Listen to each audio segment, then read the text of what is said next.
Thank you, ladies, for coming over tonight, and gentlemen. Today, I'm going to talk to you about family and the importance of family. Um, family, why is it so important? And, um, and how important is it?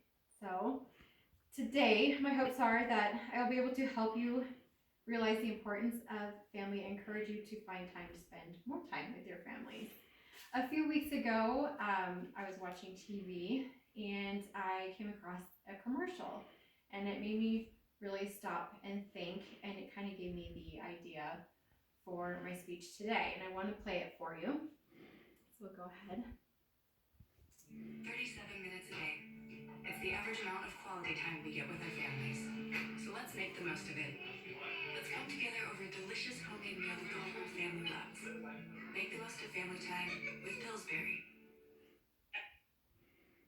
All right. So the thing that stood out the most to me in this short commercial was that families are only spending 37 minutes with each other every day, quality time. Growing up, it seemed like I was with my family all the time. So I can't imagine having a family nowadays where we're not spending more than 37 minutes of quality time together.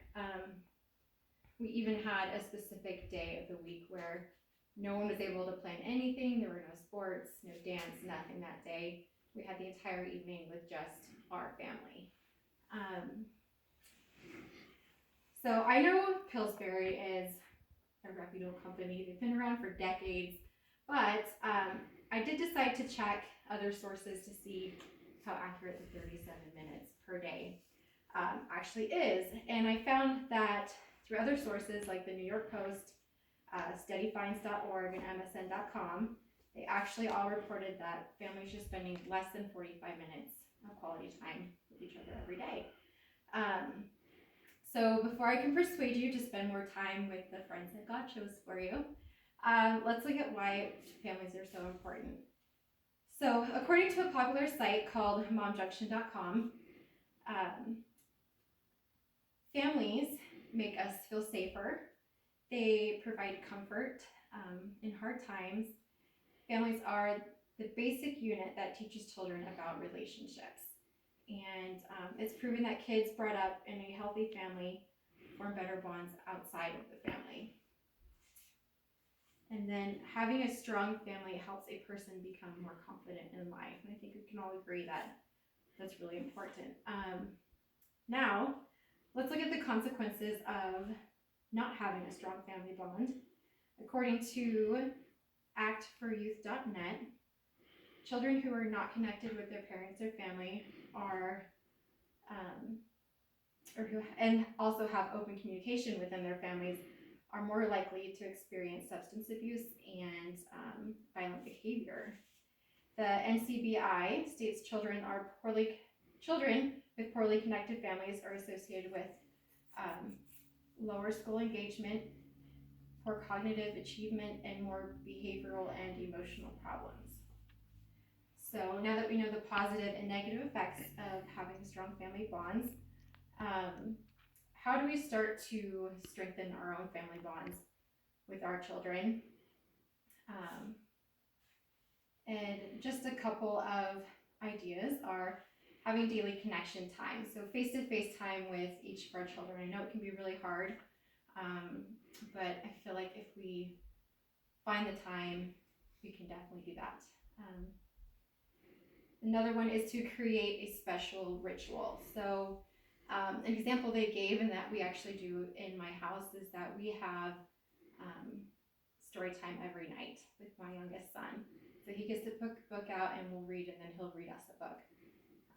And he actually looks forward to that. He knows that it's a process in his bedtime routine, and he looks forward to it.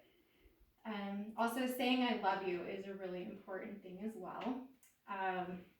Growing up with my grandfather, I love you wasn't said a lot, and I'm not sure exactly why. I don't know if it was like his tough Kansas farmer guy, just didn't say it a lot, but we definitely felt it. After his passing, I decided to take every opportunity to tell my family members that I love them. Whether it's just a quick phone call, conversation, I always end it with I love you. And then eating more meals together.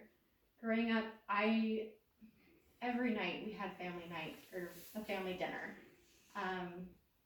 It was very rare that we weren't all together for dinner. And it was our chance to talk with each other and tell each other how our days went, if we needed help with anything. And it also gave us some really good memories of, for an example, my sister hated vegetables and I hated vegetables. My sister hated meat, and so we would switch under the table, and that's just always been a story that we've been able to reconnect with over the years. Another way that we can strengthen bonds is to laugh and be silly with each other, and then turn off technology. I am bad at this one. I know that when I'm home with my family, I'm still on my phone, and I'll choose to, for whatever reason, be on my phone rather than being on the floor playing with my kids. So that's something that I'm going to take as a personal goal, to turn off the TV, turn off the phone, turn off the tablets, and just be with each other.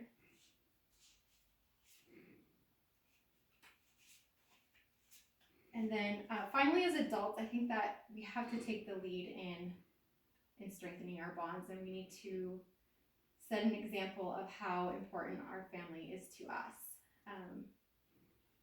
and then find ways to show our kids that.